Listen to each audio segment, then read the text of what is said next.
bringing you Thailand's insights. Special, exclusive, in-depth, from the direct source. Let's get inside.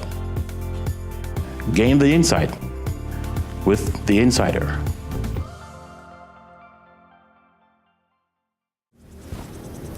Sawasdee Ohayo gozaimasu, and welcome to another special episode of The Insider. Thai-Japanese relations are built on common cultural value and deep friendship that dates back over 600 years.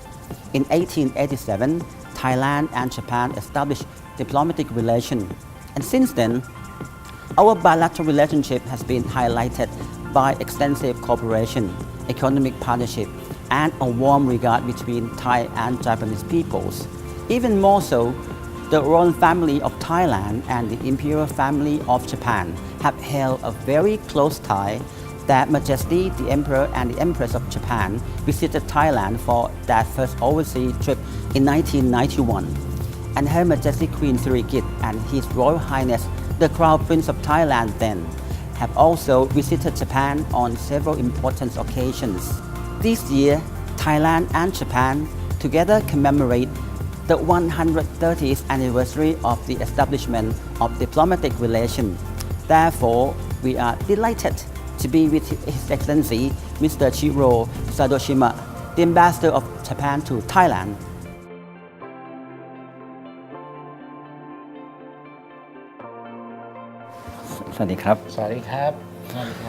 Well, thank you very much, Excellency, for giving us such a great honor to be with the Insider. And we have so many things to talk because our two countries are very close.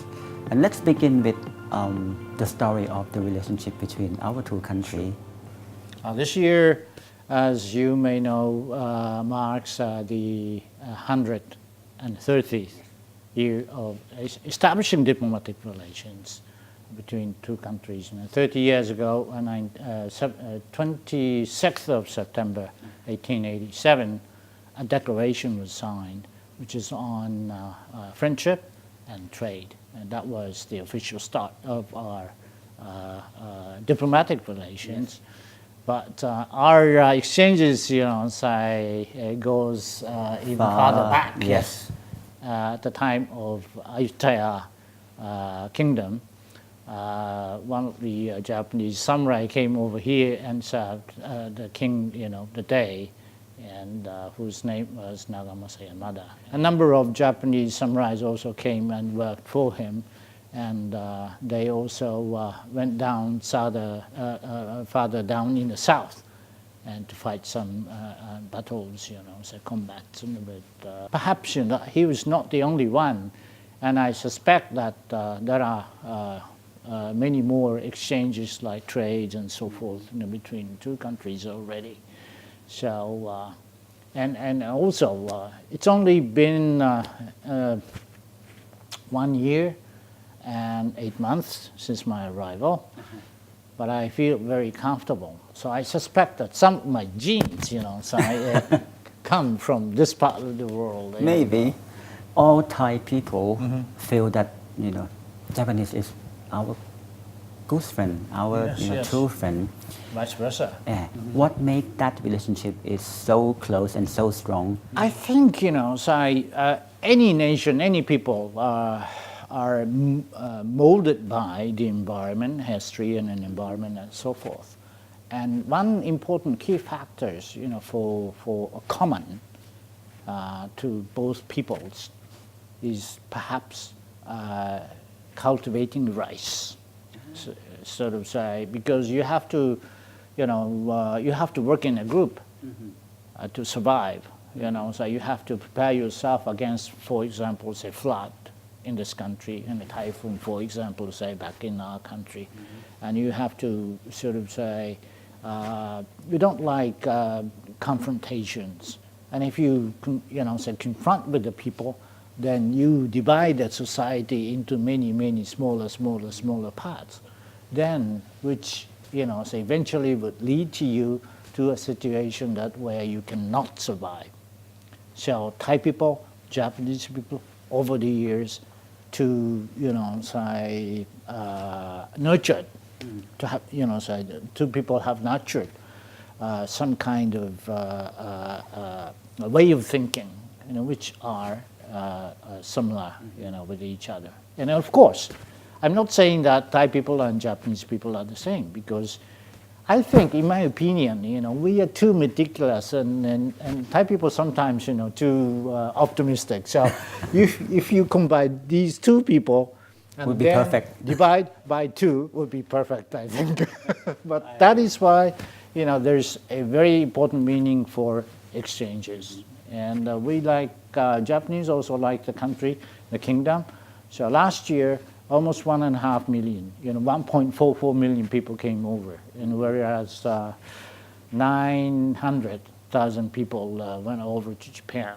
And given the size of population, I must say that Thai people are going over to Japan more than we do. We come over here because the population ratio is 2 to 1. But you're still 900,000 people are visiting Japan, and we are very happy because Thai people, Thai tourists are very welcome. But one thing for the Thai people, which we do feel and believe that contribute to the close relationship between our two countries, is the one family. Oh yes, So yes. we all know that for Thai people, we all know that our two royal family are very, very close. Indeed, I couldn't agree no more than that. So, with you, the current emperor of Japan came to the country more than several times, and if you include the unofficial one, or stopping over, and the late King Punmadunya, His Majesty also paid a visit in the 60s, and in between, their royal family members, other royal family members come and go, so many exchanges, and one of the princes, Prince Akishino, who is crazy about the country, so he comes very often. I'm pleased to learn that. Yes.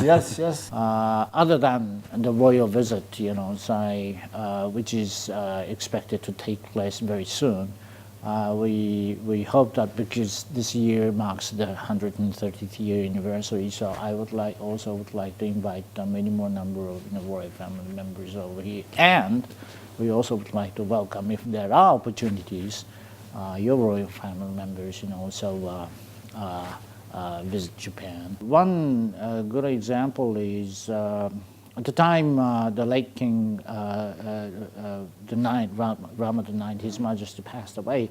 On the very next day, our Emperor, His Majesty, immediately sent his Chief Chamberlain to your embassy to sign the book of condolences, which is very rare as far as I know. I've been in the service, diplomatic service for several, say 30, 40 years, but I think I haven't heard any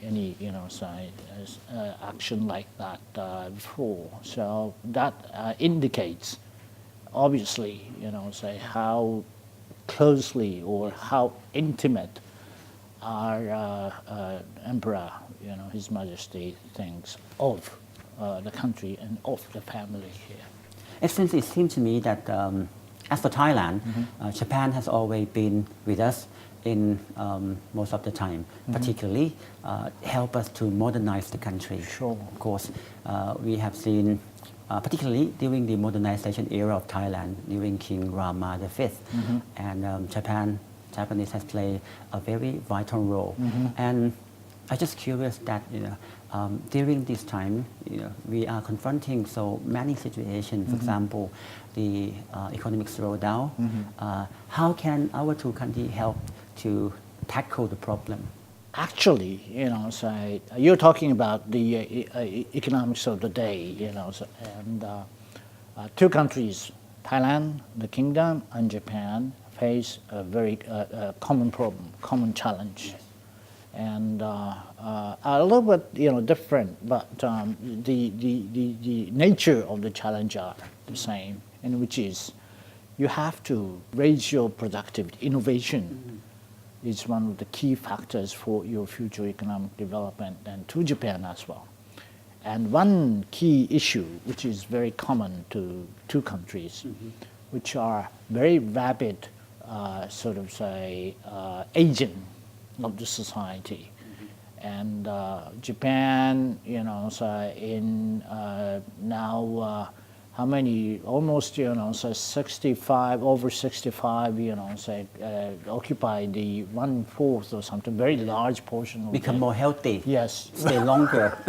But, can you imagine ladies, average longevity is 87 or something, and the man was 80 or 81, which also is taking place in this society, and sharp decline of population, and also so this poses a very, very serious problem, and this decline of population means that you are going to have a lesser and lesser number of working force, labor force.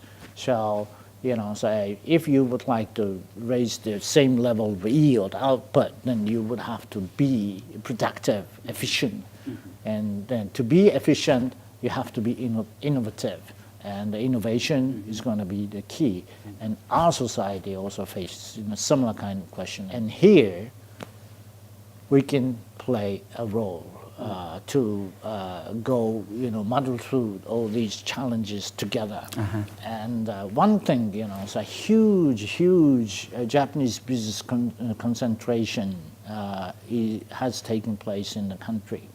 And now you can imagine 4,000, at least 4,500, or even closer to 5,000 Japanese companies operating in the kingdom. Still, even today, more number of Japanese companies are coming over here to operate. And one good example is there's one organization which is called HIDA, which is used to be called as AOTS, and they are supporting SMEs, supporting industries to train their own businessmen or line workers, in Japan, and to which these organizations, gave financial support on 50-50 matching basis. And this organization actually created by METI, our Ministry of Economy and Industry. And there used to be the #1 champion of those users of this scheme was China. But over the last 2-3 years, Thailand has become one. So only Thailand, so a single country occupies 20% of those people who have been trained under this scheme. So now, so that means that many more larger number of Japanese supporting industries turning their eyes towards this part of the world, and they also, so have found that they are very comfortable to operate here In Thailand. Yes. So one is perhaps the structure, and two is this, say, face-to-face contacts and this kind of environment. So we are very comfortable with your people. Many people around the world now are comfortable with Thai people. Well, you were talking about SME, Excellency. You know that in Thailand, SME is playing a vital role in driving our economy. Yes. And of course, in order to move forward during these circumstances, we need to support to look after our SME. Yes. And SME in Thailand, some are strong, or very strong, some still not very strong, and some are still struggling. How can you support our SME? The key, say, as I look at the issue, the most stringent issue is human resources development. Human resource. Yeah, human resources development, and the innovation itself also requires human resources development. And when you have say interviews or say questions, you give in questions to our companies operating here, most companies respond. What is the major challenge your company is facing, which is human resources development. You are providing very good level of graduates, even postgraduate students and so forth. And they're good, and their level is on the top level. But the question is, you have to provide them in quantity, in good number, and this is a challenge, and to which we are ready, to collaborate, because you remember what happened in 2011, the big inundation here, and back in Japan, this tsunami and earthquake, so 2011 was a very bad year, to you and to us, but the negative impacts we suffered from, Japanese value chain suffered from, was even worse here. So we had, very serious suffering from the earthquake and tsunamis, and the value chains were cut up in here and there. But the global impacts was even smaller than we had, we suffered here, from this big inundation. So we thought, okay, Thailand future is our future. So we have to, go in, from our strategic point of view, we have to go in tandem. And so that is why we are very seriously ready to make Thailand as a top runner in the region for this human resource development. Because you have this, huge space and a good level of education, then why don't we take best advantage of those, for people, not only for the Thai people, but also, people around you. And I discussed this, sharp decline in population, and this, provides you some kind of very serious bottleneck for the future development of your economy. And there aren't many way outs, like I said the other one. One is obviously this innovation, and two, you have one other, way out, which is those connectivity with the region, because you share land borders with countries like Cambodia, Laos, Myanmar, and so forth, and whose demographic composition is much, much younger than yours, and also they have a bunch of younger generation of people. So they can also provide, good working force for the future development of the Thailand economy. So this connectivity is another key. So we are ready to help in either way in this human resource development, which is key to very important to your future development, and also this connectivity. So that is why we're working on this high-speed train, connecting roads. And, Bangkok, Chiang Mai. Yes, that is one. But we also, we think that much more important than, it's not, to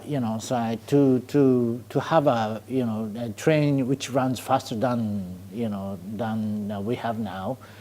But more important thing is, through which you connect people, in the region, in the country, and across the borders, and help people, facilitate people to go, from one place to another in a short time. And you have to remember, so we have Shinkansen system. We have developed Shinkansen system all over the country, but we started developing the system in the mid-60s. But at the time, people and media, criticized the government's plan, and they called it even silly, and the most silliest project in the world. Silly? Yeah, silly, yes, stupid. Wow. Most stupid project. Everybody criticized. But now, look at now. No, yes. Everyone complimented. Right, yes. And, look up to that infrastructure development as the good example. Yes. Excellency, I understand that you met with Prime Minister Yes, and yes. he also shared with you his vision on moving the country forward. Can you recall some part of the conversation that you have met or discussed with the Prime Minister?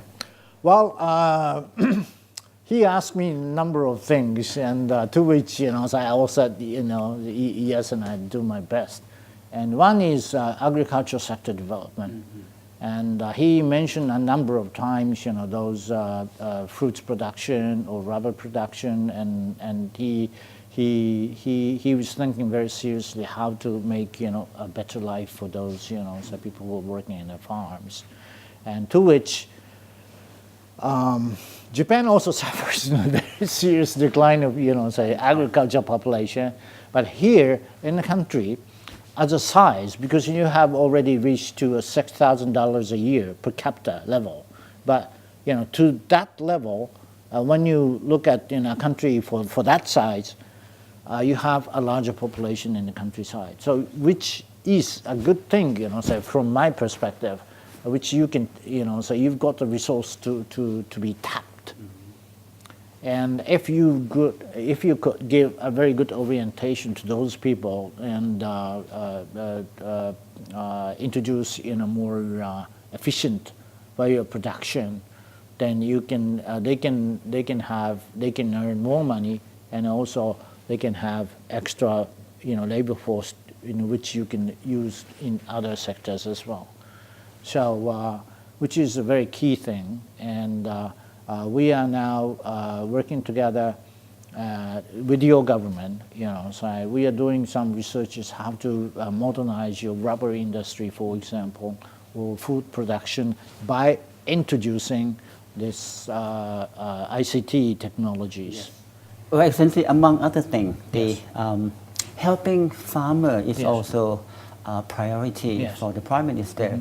And lately, we must say that we appreciate your kind support in helping the Thai farmer, particularly the mangoes grower, to export our mangoes to Japan. And that helped, I will say that helped our Thai farmers a great deal.